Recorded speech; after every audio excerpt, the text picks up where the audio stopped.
Good morning, students.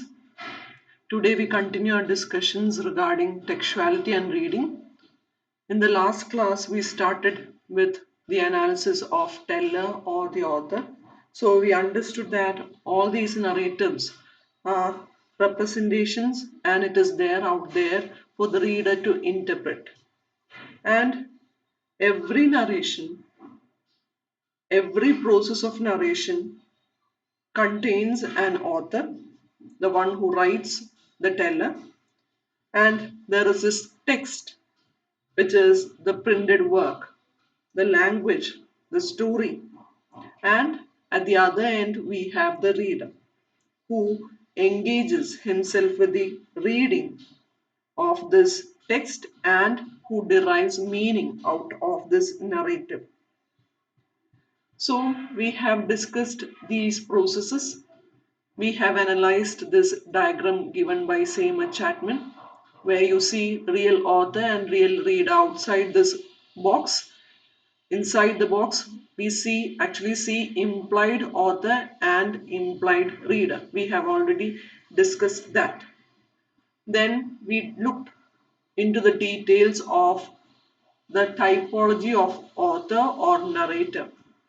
And we discussed this concept of implied author, and later we discussed different types of narrators present in different narratives. It includes heterodiegetic, intradiegetic, homodiegetic, orthodiegetic, first person omniscient, alternating personal view, stream of consciousness voice, epistolary voices, etc. So, in the last class, we stopped there. In this class, we are moving to the second part. That is, it is divided into three. Textuality and reading is divided into three parts. In the first part, we talked about the person who writes, about the author, and different forms a narrator can take. In this part, we will be dealing with tale or the text or textuality. And the last part, it is about the reader. So, talking about the text. So, traditionally, over these years, the text was considered as self-contained. It is it was believed that it is complete and it can offer meaning right away to the reader. It was all these new critics who believed. There are new critics like Wimsatt and Beardsley, Robert Penn Warren. They believed that, or they argued that, meaning rests within the text and there is no need to step outside that text to discover its meaning. So, meaning is inherent in that text. The reader need only need to get into the text and understand its meaning, to discover its meaning. So, this interpretation by all these new critics presented the text as a coherent, a single, whole, fixed entity whose meaning is always within it. The meaning is within it, and the reader only has to discover the meaning. The text is self-contained. But it was in 1970s that critics started arguing that the literary narratives are not coherent or fixed identities. The text can borrow, the text can adapt, or text can even steal or echo from other narratives. ആദ്യം ഈ പറയുന്ന text self contained ആണ്, അതിന്റെ meaning അതിൻ്റെ ഉള്ളിൽ തന്നെയുണ്ട്, അത് കണ്ടുപിടിക്കുക എന്നുള്ളത് മാത്രമേ റീഡറിന് ഒരു ചുമതല ഉണ്ടായിരുന്നെങ്കിൽ 1970s ആയപ്പോഴാണ് ടെക്സ്റ്റ് എന്ന് പറഞ്ഞാൽ അങ്ങനെ ഒരു കോഹിയറന്റ് അല്ലെങ്കിൽ ഒരു ഫിക്സഡ് എൻറ്റിറ്റി അല്ല. അതിന് എവിടെ നിന്ന് വേണമെങ്കിലും അത് അഡാപ്റ്റ് ചെയ്യാം, അതിൻ്റെ അകത്തേക്ക് റെഫറൻസ് വരാം, ഈവൻ ദേ ക്യാൻ സ്റ്റീൽ. അപ്പോൾ ആ ഒരു ടെക്സ്റ്റിന്റെ we started talking about the fluidity of the text. It is not a fixed entity anymore. So it was French critic Roland Barthes who argued that a literary work can no longer be regarded as a stable structure. There is nothing like a stable structure for a text. Text is something like an endless play, and the reader is given the freedom to play the text. The reader plays the text just as the text plays the reader. So basically, Barth's argument is that meaning of a text rests with the reader. The meaning of the text rests with the reader. And he completely rejects what is known as the authority, the author's authority in a text. And it was he who famously coined this term, the death of the author. It becomes the title of his essay, The Death of the Author. Death of the author എന്ന് പറഞ്ഞാൽ author മരിച്ചു കഴിഞ്ഞു. Now it is in the hands of the reader to interpret, to understand, to derive. So the reader has the freedom to generate, derive multiple meanings out of the single text. So Barth believed that, argued that every text opens and refers to, borrows from other text, and this text has no boundaries. It is unlimited, open to many interpretations, and he says that he also makes a distinction between what is known as a text and a work. He says that a work is a physical or printed one, printed book. നിങ്ങളുടെ മുമ്പിൽ ഇരിക്കുന്ന ഒരു printed book ആണ് work എന്ന് പറയുകയാണെങ്കിൽ, text according to him is the narrative inside that book, inside that work. So, and the text is this language, narration, which the reader has to encounter when he gets into that text. In order to obtain the meaning of that text, he has to understand or derive meaning from the language and narration. So a work becomes a text when the reader opens it and starts dealing with the language and narrative. ഒരു work text ആവുന്നത് റീഡറിന്റെ കയ്യിൽ എത്തി, reader അതിൻ്റെ അകത്ത് ലാംഗ്വേജും നറേഷനും interpret ചെയ്യാൻ തുടങ്ങുമ്പോഴാണ് ഒരു work text ആവുന്നത്. So a work is a dead one while text is alive. Work is closed and stays on your shelf. ഷെൽഫിലിരിക്കുന്ന ഒരു ഫിസിക്കൽ സാധനമാണ് വർക്കെങ്കിൽ, text is open and it is something which engages the reader. And Barth also says that reading is some kind of an exercise in language that occurs between the narrative and the reader. And text can also appropriate, adapt stories, plots from earlier works. It can have all those resemblances, all those echoes, allusions, references from another text. And that is what which makes a literary work more complex.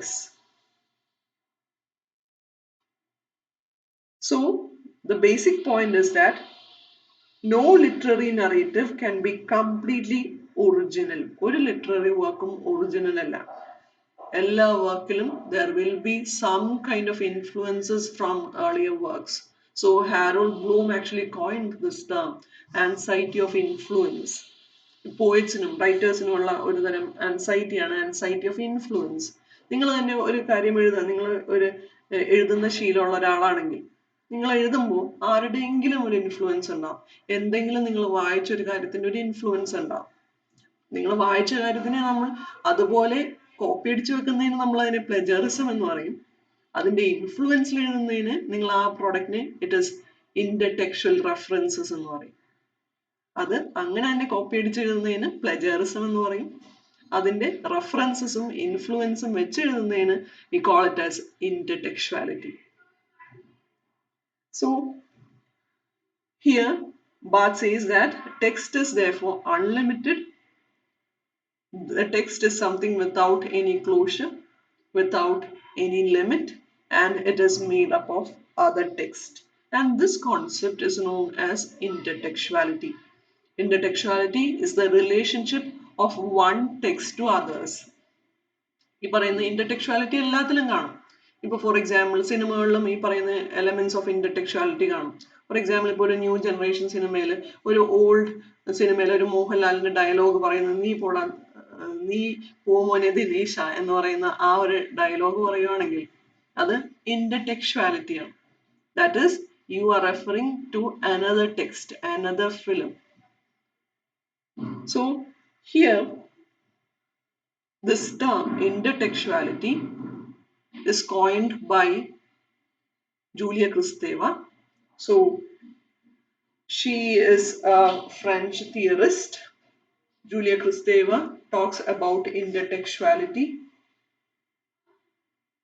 in her works on post-structuralism. So she is actually a critic from the school of post-structuralism, and it is discussed in one of her essays titled Word, Dialogue and Novel. And here, Kristeva tries to break all those traditional notions of authors' influences and sources. She says that this intertextuality is the concept of text borrowing of each other's words and concepts. And when the author borrows proactively from previous text, this work acquires many layers of meanings. ഒരു ടെക്സ്റ്റിൽ നിന്ന് നമ്മൾ അതിൻ്റെ ആ ഒരു ഈ പറയുന്ന borrowing നടക്കുമ്പോൾ ഈ ടെക്സ്റ്റ് രണ്ടാമത് പറയുന്ന ആ text it becomes more rich with meanings. And here she also subverts this concept of self-sufficient or self-contained. The text is self-contained എന്ന് പറയുന്ന ആ ഒരു കോൺസെപ്റ്റിനെ സബ്വേർട്ട് ചെയ്യണം. For example, in Abhijit Kundu, it talks about this particular book titled Shamela. So that is actually a work written by Henry Fielding, and this work was a direct response to Samuel Richardson's Pamela. And there was another book by Fielding. It was titled Joseph Andrews, in which Fielding introduced Joseph as Pamela's brother. So now these are the questions, like, can we say that Shamela is an original and complete work, since it is clearly connected to this earlier work Pamela? Can we call the Shamela, this second work, as a complete work? Does Shamela have a life of its own, separate from the earlier work? Or question like, where does Pamela end and Shamela begin?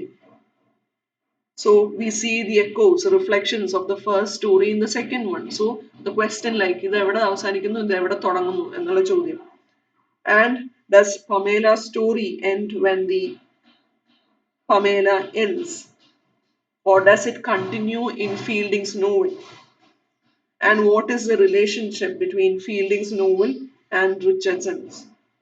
So these kind of relationship of two novels, there is this conscious or deliberate echoes of themes, speech, characters and plots of the earlier novel in Shamela.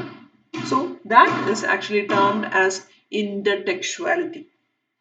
And it also gives another example, that is T.S. Eliot's famous work, The Wasteland.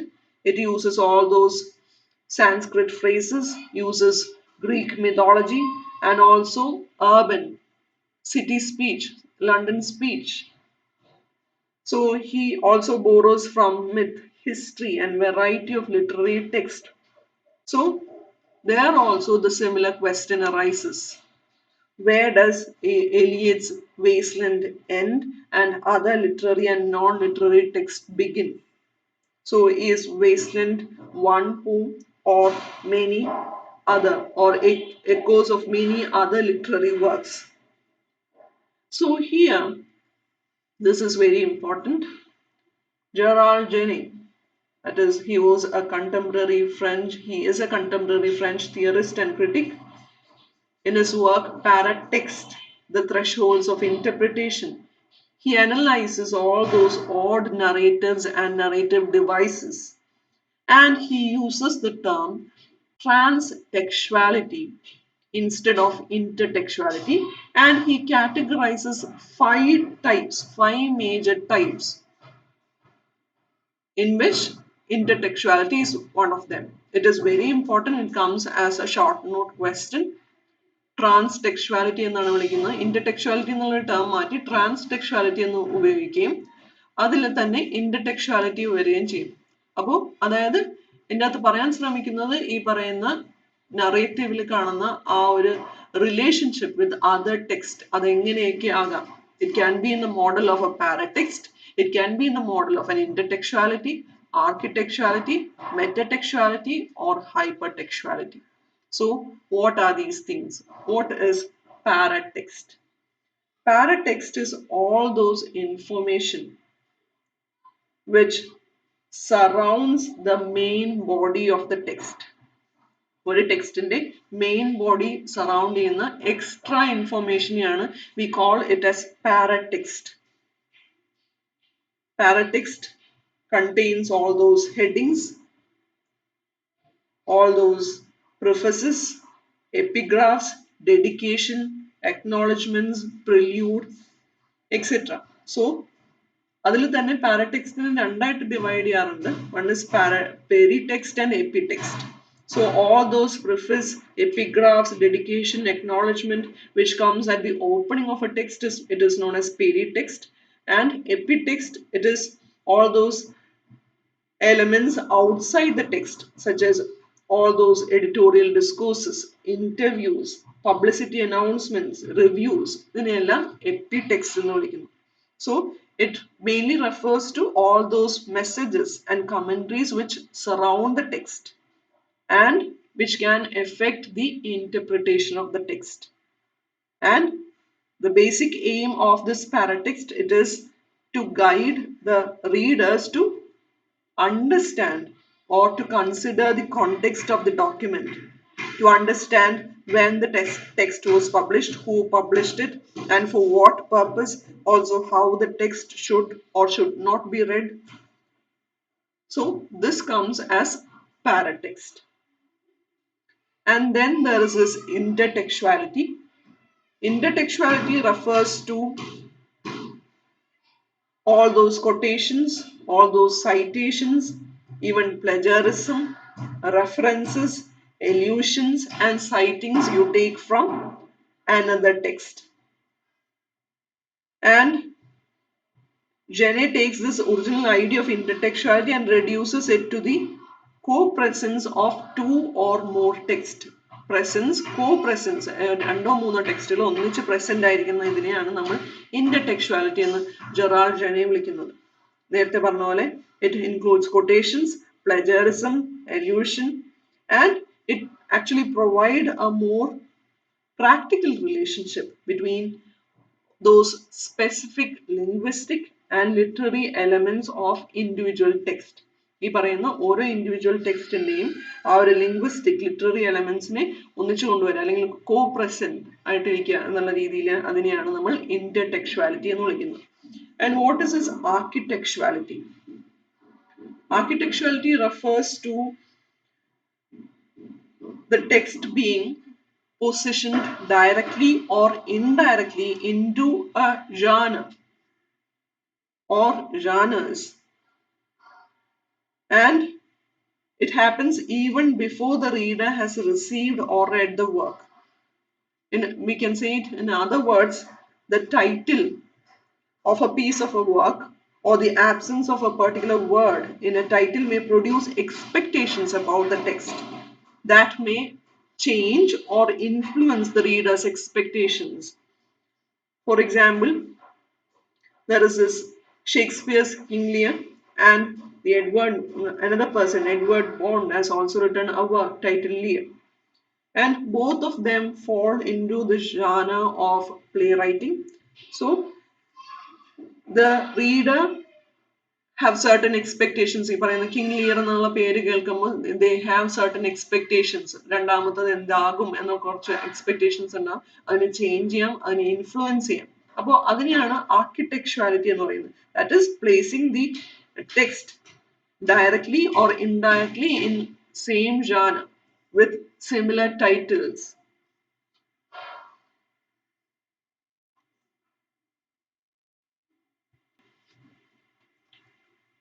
Then there is next one, which is metatextuality. Metatextuality denotes all those explicit or implicit references of one text on another. വളരെ direct അല്ലെങ്കിൽ indirect ആയിട്ടുള്ള വേറൊരു ടെക്സ്റ്റിനെ refer ചെയ്യും. So it can include all those critical interpretations, biographical commentaries, and other references written about the main text. It is actually the relationship between one text and another.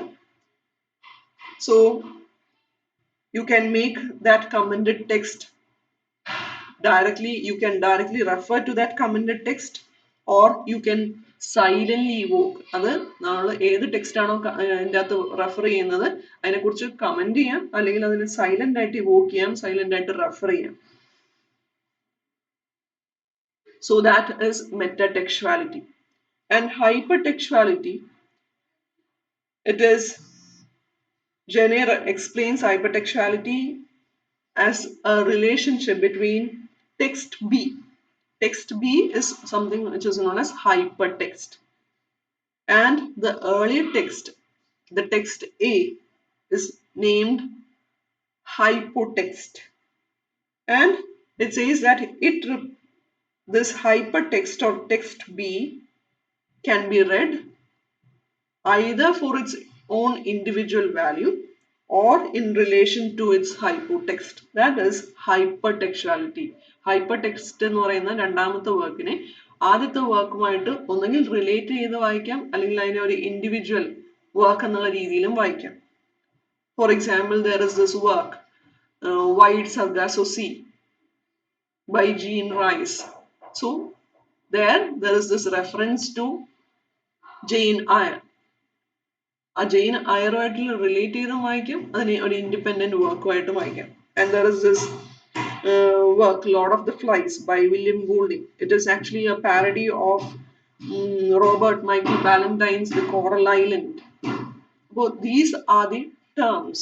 അപ്പോൾ ഇതെല്ലാം ഒരു വിധത്തിൽ it talks about the relationship of one text to another, but we use different terms. Paratext എന്ന് പറഞ്ഞു കഴിഞ്ഞാൽ അതിൻ്റെ extra വരുന്ന information which add to the meaning of the text. Intertextuality എന്ന് പറഞ്ഞു കഴിഞ്ഞാൽ ഈ പറയുന്ന quotations, allusions, plagiarism, ഈ പറയുന്ന references from other text, അതിനെയാണ് intertextuality. Architectuality എന്ന് പറയുന്നത് labeling of a text as part of a same genre. And metatextuality ഈ പറയുന്ന എക്സ്പ്ലിസിറ്റോ അല്ലെങ്കിൽ ഇംപ്ലിസിറ്റ് ആയിട്ടുള്ള റെഫറൻസസ് വേറൊരു ടെക്സ്റ്റിനെ പറ്റി കൊടുക്കുക എന്നുള്ളത്. ഹൈപ്പർടെക്സ്റ്റ് ഒരു ടെക്സ്റ്റ്, ഹൈപ്പർടെക്സ്റ്റിന് ഹൈപ്പോടെക്സ്റ്റുമായിട്ടുള്ള ബന്ധം, അതിനെയാണ് ഹൈപ്പർടെക്സ്റ്റുവാലിറ്റി എന്ന് പറയുന്നത്. So these are the different ways you categorize intertextuality. So here we come to the end of text. Now we have the reader, that is the last part. So the reader is the receiver of this narrative, and he is the indispensable part. ഒഴിച്ചുകൂടാൻ പറ്റാത്ത എന്ന് പറയുന്ന ഒരു പാർട്ടാണ്. So he is the narrator, is the agent of the narrator. It is something like an ideal entity to whom the story is narrated. So an entity which accepts, or an entity that accepts all that is expressed by the author directly or indirectly. Directly ആയാലും indirectly ആവാം. Author എന്ത് പറയുന്നു അത് ആരിലേക്കാണ് ചെല്ലുന്നത് അയാളാണ് narrate അല്ലെങ്കിൽ reader. So there are different forms. It can be extra-diegetic narrating or intra-diegetic narrating. നറേറ്ററിനെ പോലെ തന്നെ ഇവിടെ ഒരു കമ്പാരിസൺ വരുന്നത് എക്സ്ട്രാ ഡയജറ്റിക് ആൻഡ് ഇൻട്രാ ഡയജറ്റിക് എന്നാണ്. എക്സ്ട്രാ ഡയജറ്റിക് എന്ന് പറഞ്ഞു കഴിഞ്ഞാൽ the narrator is the narratee is above the narrative. That is, he is outside the narrative. He is not addressed as a character in the narrative. And one who is in the narrative. Narrative-ന്റെ ഉള്ളിലുള്ള narrative-നെയാണ് നമ്മൾ intra-diegetic എന്ന് പറയുന്നത്. For example, it talks about Bhagavad Gita, in which you see that there is this Krishna talking to Arjuna. So Arjuna is the narrative there, intra-diegetic narrative there. And also there are narrators like narrative can also be covert and overt.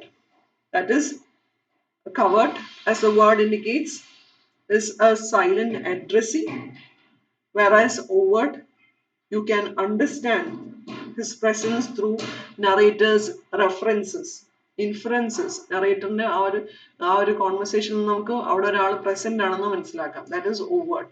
അവിടെ silent ആയിട്ട് നിൽക്കുന്ന ആളെ narrative-നെ covert എന്ന് പറയും. And we have discussed this concept of implied reader and the real reader in the last class. So implied reader is the one that implied author suggests or implied author targets. So I gave you an example of this particular work titled Jungle. അതിൻ്റെ അകത്ത് ഒരു meat packing ഇൻഡസ്ട്രിയിലെ കാര്യങ്ങളെ കുറിച്ച് പറയാൻ ശ്രമിച്ചപ്പോൾ this author visualized an implied reader and what happened. അതെല്ലാം ഞാൻ കഴിഞ്ഞ ക്ലാസ്സിൽ പറഞ്ഞതാണ്. So implied reader is one that implied author targets, and there can be immense numbers of implied readers which can be created according to real readers' imagination and experience. So this implied reader is something which is constructed, may not be same as the real reader. So here we come to the end of textuality and reading. So this is an important essay starting from author, starting from that narrative communication diagram till this end. So hope it is clear. Please read till page number 108 in Kamala K's text. So thank you girls. Have a nice day.